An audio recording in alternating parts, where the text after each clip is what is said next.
you had to describe the marketing strategy in terms of movie genre, how would you say your last year was in games, app marketing? Let's imagine that mobile gaming is kind of like a trilogy. I think we are focusing overall on the web slash HTML5 mentality. That's when you really start, seeing your ROI increase. Boombit is taking advantage and increasing normally the profitability by 15%. Utilizing cross promo. Pun intended, well, maybe not pun intended. Is this going to be a banner year for finally brand advertising in games?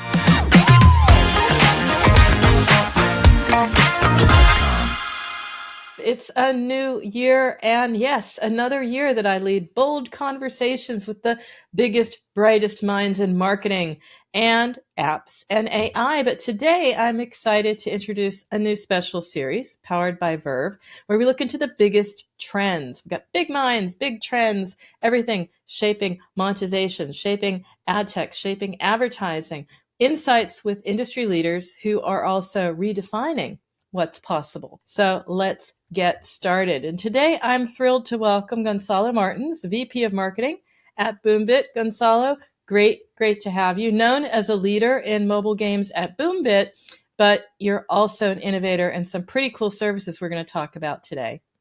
Thank you very much for having me. Thank you very much.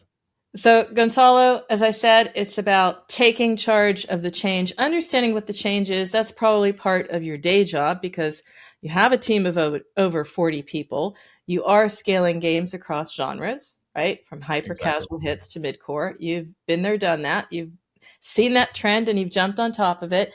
So I'm going to look back for a moment at 2024. I don't know about you. I'm truly into movies, films, but if you had to describe the marketing strategy in terms of movie genre, how would you say your last year was in games, app marketing, and also, of course, AdMon? Was it like action-packed thriller? Maybe you were one of the lucky ones. Maybe it was a feel-good rom-com full of energy and music and joy. Yes. I don't know. What was it like over there at Boombit for you? I think, to me, since I joined mobile gaming, it's always felt a little bit like a fantasy genre in the sense that when I joined, it was the beginning of hypercasual, and it never really made sense how much money and how many users were really engaging with this new genre. Sure. So even if we do think on the fantasy side of things, I think let's imagine that mobile gaming is kind of like a trilogy. And the beginning of hypercasual was the first movie where everything is very green and very nice. Currently, we are finishing the second movie where we see the real boss coming in for the third movie, that is privacy, that is, of course, the industry being more competitive. And I would say from 2025 onwards, we will see if the main character lives or dies. I like that, Gonzalo. That's such a it's got definitely the hero's arc. There were a little bit of a now we're running about that ending, live or die. That sounds like adapt or die. So yeah, it does sound like the industry. The industry is ever changing, cannot possibly predict it. Fewer downloads, more spend, but we saw maybe a different story in gaming because we had high demand but tightened spending on in-app purchases. From your perspective, what did you see? How are these trends coming together? So I think one of the biggest trends of why maybe in-app purchasing is decreasing so much, but it's decreasing significantly on not big IPs is because privacy is making it very hard for users to really find new games, right? So in my personal opinion, I think that users are gaining comfort from those big titles and from titles from big publishers where they have a much longer meta. They can stay and play their game for 6 months, 1 year. On those titles, we are seeing a big IP consumption because due to the privacy and to the inability of finding new titles via advertising or even in other ways, they are not jumping so much between titles. And I think in one hand, the overall pie, it is getting slightly smaller because of that. But within the main titles in the industry, I think IP consumption is actually increasing. And yeah, one of the big reasons for me, I think it's privacy.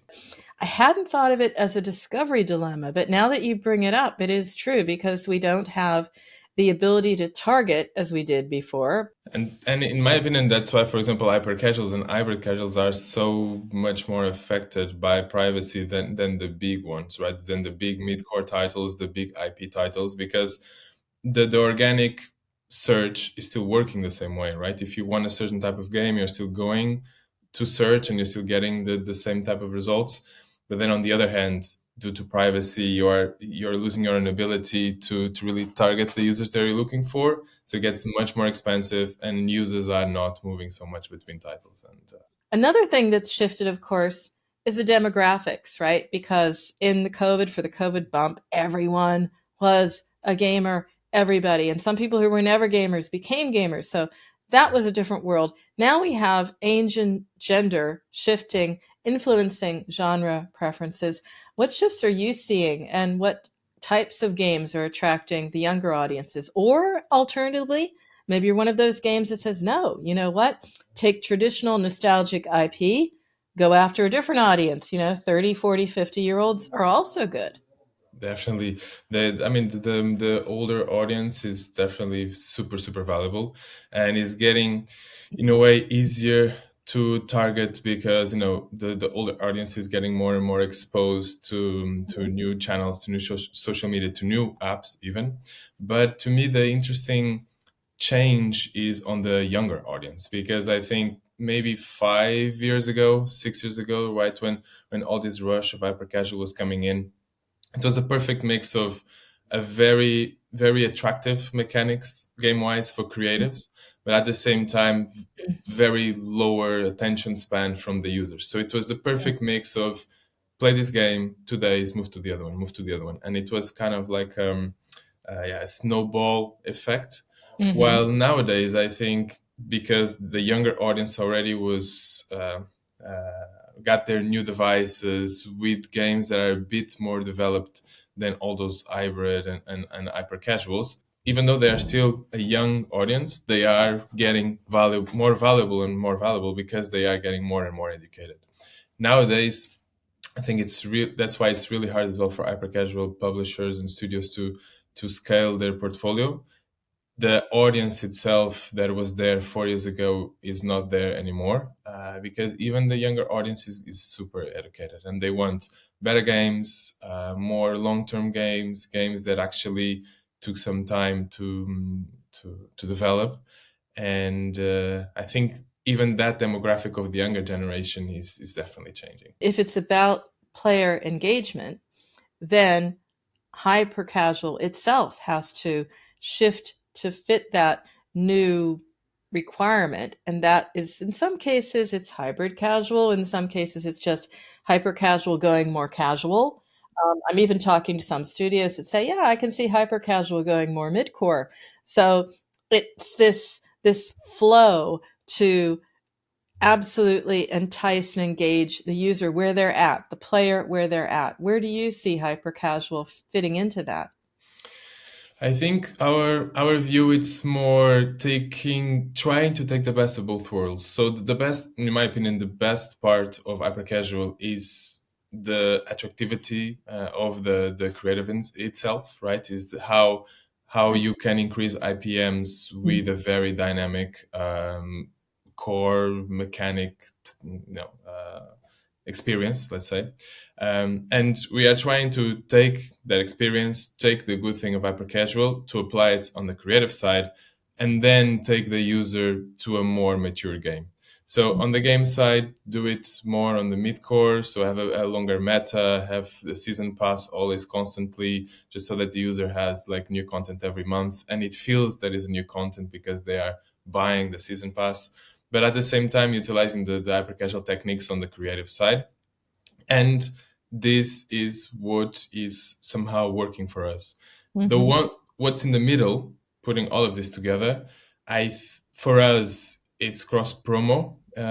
So we are utilizing a lot the cross promo technique to acquire the users somehow in a cheaper way, may like then transport it either to directly to the hypercasuals or to the mid cores themselves, but then make sure that that user has at least a second life or a third life, and that's when you really start, seeing your ROI increase. Boombit is taking advantage and increasing normally the profitability by 15% utilizing cross promo, but it's trying to give that second life, that third life to that user that in other ways would not be profitable at the end of the day.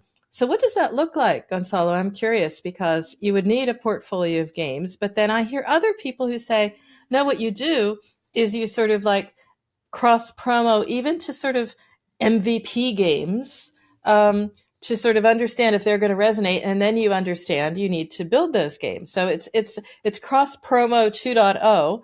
Yeah. It doesn't always just have to be you like that game. We've got another one. It becomes a totally different dynamic. Yeah, for sure. And here is where, for example, the IP world, and I'm not even talking about the big IPs that are already very established.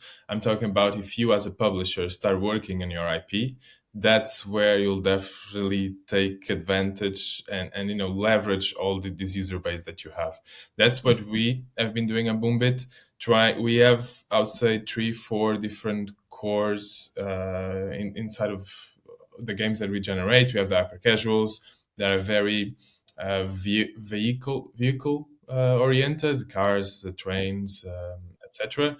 Then we have our Ant Royale world where we already have 3 titles and we are moving them around, and we see that users are engaging very well inside of those 3 titles. It doesn't mean that the titles are with the same characters, but definitely with the same mechanics, is with the same product owner, so they're seeing the same types of behaviors inside of the game.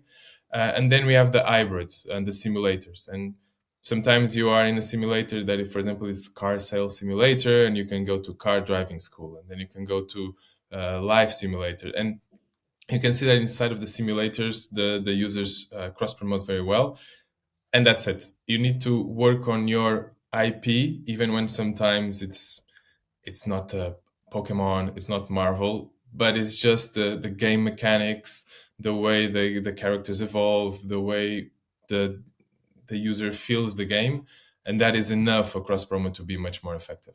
I can see why. I mean, 15%, first of all, impressive and also very smart. Simulation games, we know from Sensor Tower data recently, that's one vertical, that's one genre and subgenre that's really working out well. And what you're doing is you're cross pollinating within your community. You're saying, do you like this? We have that. And where they sort of meet and where there's overlap in your own games, there can be overlap also in your users. So you can just get more value out of the players that you have. Let's talk about alternative targeting strategies because one is great. You've got cross promo. That's awesome. And that's working. But, how we target audiences, that's also had to evolve. We're in post IDFA. What can I say? What are the alternative targeting strategies that have been effective for Boombit in this environment? One of the main techniques that is really working out for us is on the social side. So on the social networks, really trying to take advantage of first party data and send as many events as we can to Facebook and to Google to let them know about our users. And this tends to really allow the network themselves to learn on our users and then go search for similar types of users. It's been kind of revolutionary for us in a way. I would say that maybe 75% of our user acquisition on social is based on this. And once again, is utilizing our own first party data. There's no issues there. And it's definitely crucial, right? Otherwise, I think our social user acquisition would have been almost depleted. On the other hand, I think as well, web as a step to acquisition is looking very interesting. We started recently, so I cannot say that it is 20% of our user acquisition, but utilizing Facebook and Google and having the web to app campaign type, let's say, is been very, very interesting because it's a new way of converting users, not only because we are going through web and there's more signals there, but also because of the onboarding that you can do on the website, even for mobile gaming. So it's been something completely new, something that I never thought we would have to do, given that we are in the mobile ecosystem. Uh, but it's been an interesting ride, let's say. That certainly dovetails with what I'm hearing out there for non-gaming. They're Yeah. very excited about this because if you have a non-gaming app like a fintech app, you have a lot of explaining to do. And if you can do some of the onboarding on the web, it's actually really helpful because then you don't have to think about how am I going to get that on the screen in the moment? How do I support that? No, some of the onboarding is on the web. Intriguing for gaming. I hadn't thought of that, but you do get your signals. And nowadays, like there's so many playables, right? All the publishers are working on the playable side, and they have to produce their playables to run user acquisition on the SDK networks. Why not use those playables that are already kind of like a mini version of your game, put them on the web, and make that some kind of onboarding for your game? So that's a little bit what we are doing. Of course, then we are tuning the playable because there's no limitation in terms of size. We are tuning it to really onboard the user, give him several steps, and then take him to the store. But this is an extra way for you to leverage your playables that you already paid for and you already have them produced. So might as well. That is very smart. You're very resourceful there. Keeping Thank that in mind, I'd like to talk because you are very resourceful. I can hear that. You think these through, and if we're going to do something, then do it right and get the most value out of it. So when I think about first party data and your shift towards building first party data, then I have to wonder, how are you approaching that? Are you learning some lessons to share about data that needs to be passed or isn't passed and needs to be passed in the future, because it is evolving? I think on socials, definitely utilize the SDKs of the networks themselves to pass as much data as you can. They are very open to that, and the networks themselves really are as well, stimulating that mentality of sending your ad revenue, your IAP revenue, your events, as much as you can. What I would say as well is the most important time is the first 48 hours of your game, and try to really change those first 48 hours, or maybe the first two sessions, to have a lot of postbacks being able to be sent to the networks. We are trying as well right now, for example, some micro IAPs where they can only be used for 24 hours. But that micro IAP, even though it has a much lower price rate, is sending a really nice signal to the networks, right? Look, this user is actually interested and is engaged with the purchase event, and that is very important. Like, try to as well change a little bit of your game just so that you can educate the networks. It's a mentality that nowadays we need to have. Unfortunately, it's not just okay, here's the game, the network do your work. Now is try to make sure that those first 24 hours, 48 hours have a lot of signals that will then be very useful on the network side as well.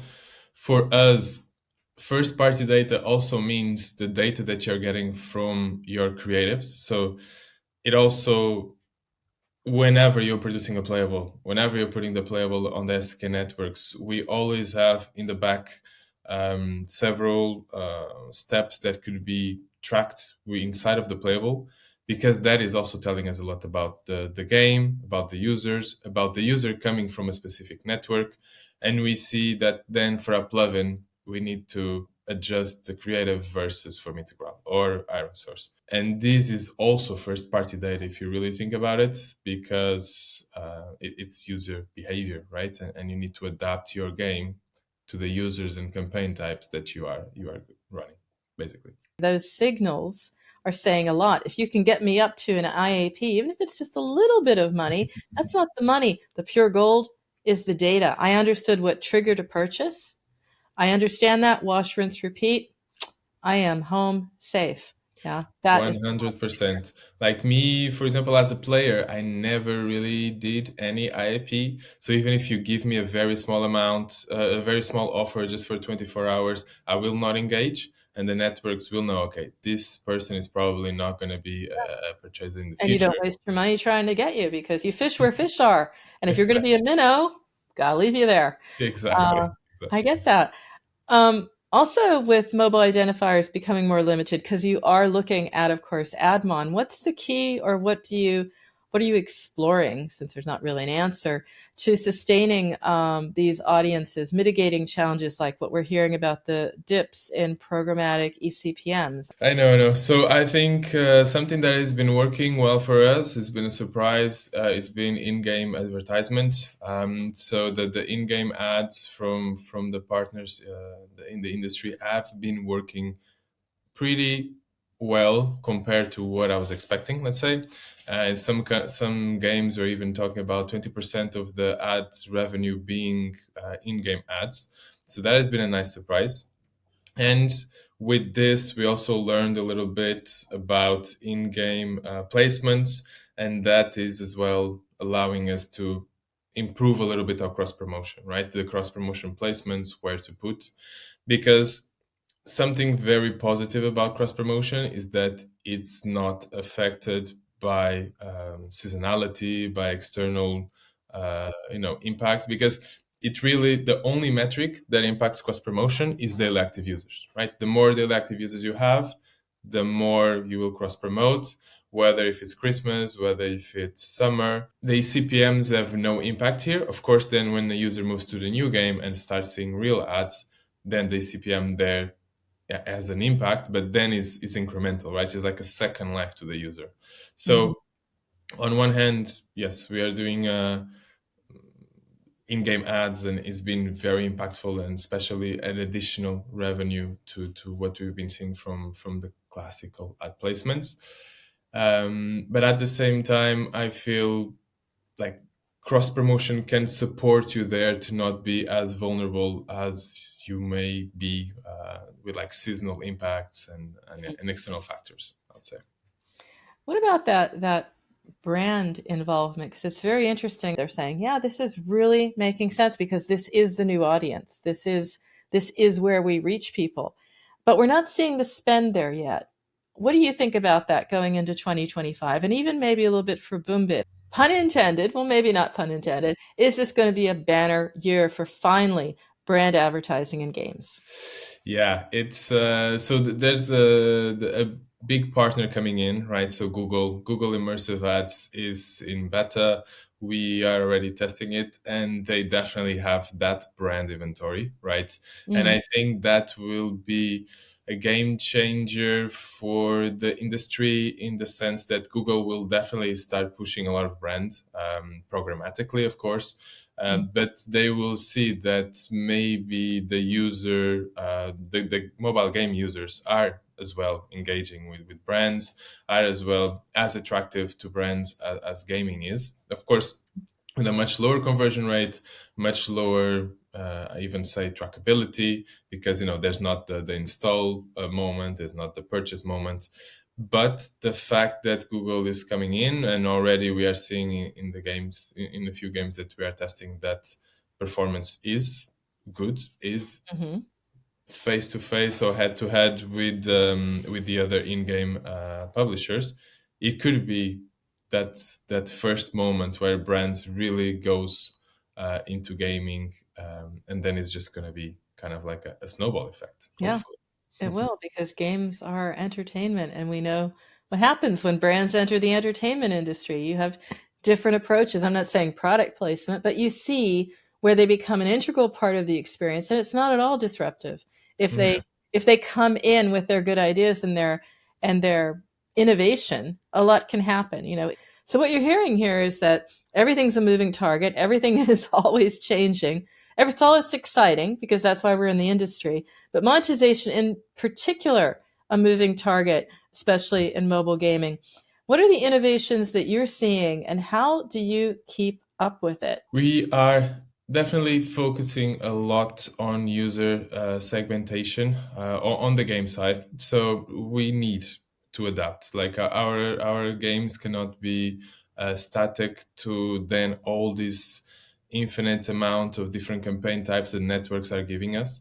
So if you focus just on socials, you can target users that are ad consumers, IP consumers, retention based, You can just have cheap installs, but a lot of volume. You can have very expensive users, but for low volume. And at the end of the day, then they reach an app that is exactly the same, right? We really need to adapt as an industry.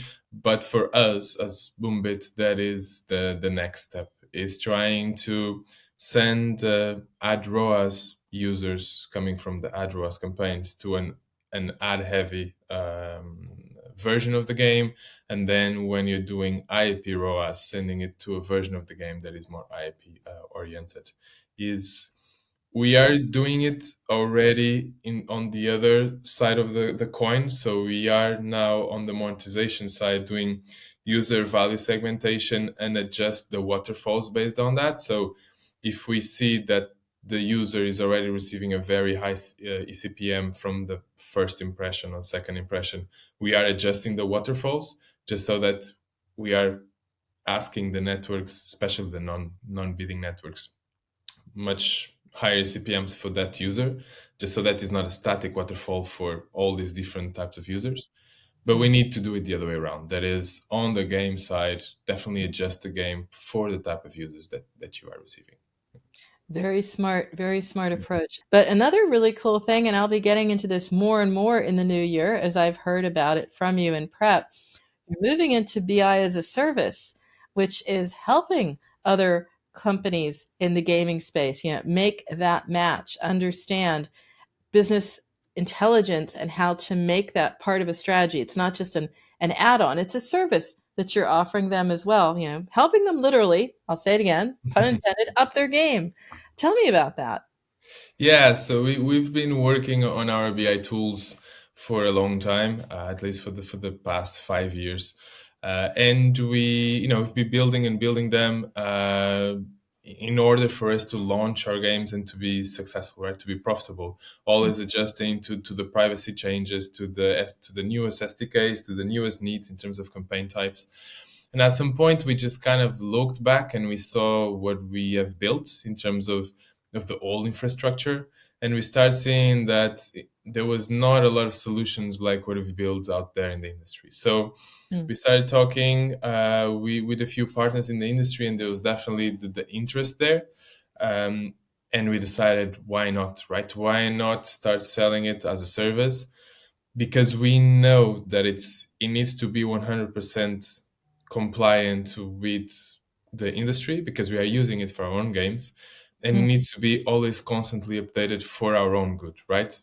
Otherwise, our games will not thrive. And this is one of the biggest securities that we can give, is because you're using it for ourselves, you can literally take advantage of that and not have to worry about any change. And it's been a success, I'll say. And if you can shorten that runway to results, that's a good thing, particularly in 2025.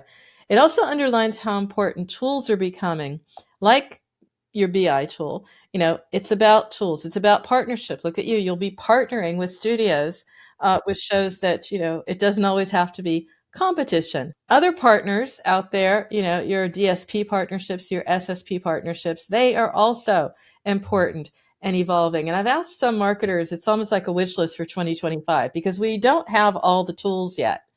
And we almost have a wish list of like, what would they need to do to better meet my needs? So I ask you the same question, what do you think about SSP, DSP partnerships you have? How do you look at them to say, to be successful, this is how they need to evolve?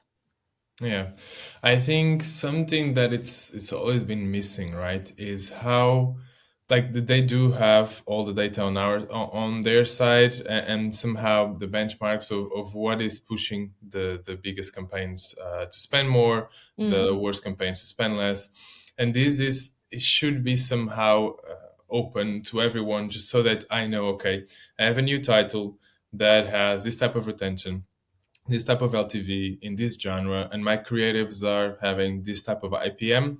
What is the potential here, right? Because unfortunately, a lot of the times when we start a campaign or a new game in all these networks, we need to burn a lot of money in the beginning to understand what's the potential here. And this is something that to me was always never really understood.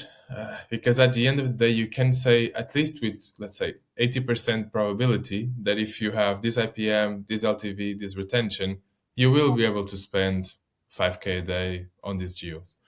And Mhm. right now, it's very hit and miss, right? We publishers need to burn 1K a day, 5K a day for 14 days or 30 days just to understand if the game matches the audience, the game matches the network, and it's sometimes purely money burned, money that is burned. Mhm. Um, and there should be some kind of support or some kind of tool on the network side that would allow publishers know a bit more what to expect, I think. Or at the very least, the range and the benchmarks. That's why. Definitely. And I'm not saying like give me 100% certainty that we will scale. No, that I understand that it's also dynamic with the current offers that you have live, is dynamic with the auctions. It can completely change in 2 weeks. But just on the moment that we're going to start the campaign, is it completely is going to be minus 98% ROAS because the users just don't match, or you actually going to be successful? And some insight also into the creatives that work because they are seeing that. Definitely that as well. Another big trend is looking at the other ways that you can reach beyond traditional channels. We're hearing about alternative monetization channels and strategies, huge range of them, and not just the usual suspects, the CTV, but also in Europe, for example, out of home, really big deal. Audio coming on strong, or just looking at other ways. I mean, look at what we'll have with the epics of the world. I don't know if Boombit wants to go D2C. It's a lot of heavy lifting, but there is a lot of opportunity there. Where do you see the opportunity? What channels, monetization channels or strategies, do you think will define the next year and few years after that? Yeah, I think we are focusing overall on the web slash HTML5 mentality, and we are focusing on it significantly for 2025. Not just use those channels to monetize more users and to attract more users and to share our games to users that normally don't tend to download games on mobile, but as well to then once again try to do that cross promotion, right? Try to attract those users to mobile or from mobile to web, and see where they fit best and where they will play the game the most. And that for us is a big focus, which then merges with everything that I said, right? Web to app, UA as well, using the cross promotion. Try to create here a very healthy ecosystem that hopefully it will work by itself in a few years, I would say. I want to look ahead to 2025 because here we are. We are there. Won't hold you to necessarily your prediction, but I would like to have your thought about a trend or a shift you think other publishers need to be prepared for, and then maybe a little bit about how you're positioning yourself to capitalize on this opportunity. Yeah, I think something that could be very interesting is the subscription model by itself. I think not a lot of publishers do take advantage of that. A lot of publishing is mainly focused on season pass or on just direct IPs. I think now more and more publishers will start opening their eyes to non-gaming apps where subscription model is 99% of the way they are monetizing those non-gaming apps. And we, as mobile game marketeers, we are very we like to get inspired by a lot of other people in the industry. Yeah. So I think subscription model will start being something that is going to be, yeah, more available within games, and then all the content will be based on the subscription models. Try to feed every month the money that the users are investing on the subscription models, and that will eventually lead to a much longer LTV, right? It will make sure that users are not changing to other games because they're invested on their subscriptions, and then it's going to become kind of like a, yeah, like Netflix, right? Yeah. You don't tend to move away from Netflix. You tend to see what movies you have inside, and that's what we should try to do with games as well. Try to make them the users even more loyal to. to the games that they are playing. That's true. And it comes down to content. It comes down to variety. We're psychologically hardwired to say, well, I've made this investment, so I feel I need to get the most out of this investment. And you find you do that sometimes even with Netflix compared to other services. It's like, I pay for this monthly. I will watch my movies here first. We started with drama, talking about movies, and I like to start and end where I am. So go full circle. So we talked about the trilogy, not so certain about that character that comes in to tell us if we were alive or dead at the end, but looking ahead to 2025, let's end with a thought of what type of movie that will be, and how would you sum it up in maybe a word or a phrase? I think there will be a lot of consolidation in terms of process, even between studios that might be struggling a bit more. But I think at the end of the day, the character will definitely live, and will reach the end of the trilogy with maybe some partners around that they didn't have in the beginning of the trilogy. And I honestly think that's the only way that the majority of the publishers and the majority of the studios in the industry will take over 2025. And I'm very excited for that, because there is a lot of knowledge inside of the industry, and sometimes just merging maybe 2, 3, 4 processes can make one publisher much stronger and able to fight the big one. So I think that's how it will end. Publishers meet Avengers, and your Exactly. helpful DSPs and SSPs bring data and insights and sharing and one for all for one. For sure, that would be amazing. It to be like the amazing finish for the trilogy. Well, we'll tell them. They'll be listening in. They'll be listening into the show, and we're giving them an idea because they have a role to play. And recognize when publishers such as yourself, Gonzalo, tell us the strategy you're following, it's very clear that it has to be value as opposed to maybe volume. But they're good at that. 100%. 100%. So it was a joy, Gonzalo. I have to say, very articulate, very interesting and intriguing, different views than I've heard. And I interview hundreds of marketers a year. So, you'll have to understand that I will be eager to have you back. Maybe there's an event where you're going to be turning up at soon, or a chance to sit down and have a chat. Definitely. So you can reach me on LinkedIn, so Gonzalo Martins. But you can also reach me at PGC London in January. And there. Yeah, exactly. So we'll see each other there for sure. And Games Forum Barcelona, so far it's confirmed. And then then let's see. But all the classic events, I'll probably be there. Awesome. Well, thank you so much for joining me, Gonzalo. Thank you very much as well. For leaving us with a hero's arc and a happy ending. What better way to start the new year, seriously? And if you weren't in gaming, I'd say you have to go into something like fiction writing. You're very colorful. Thank you very much. Thank you very much for having me. It was just really a pleasure. Really, thank you.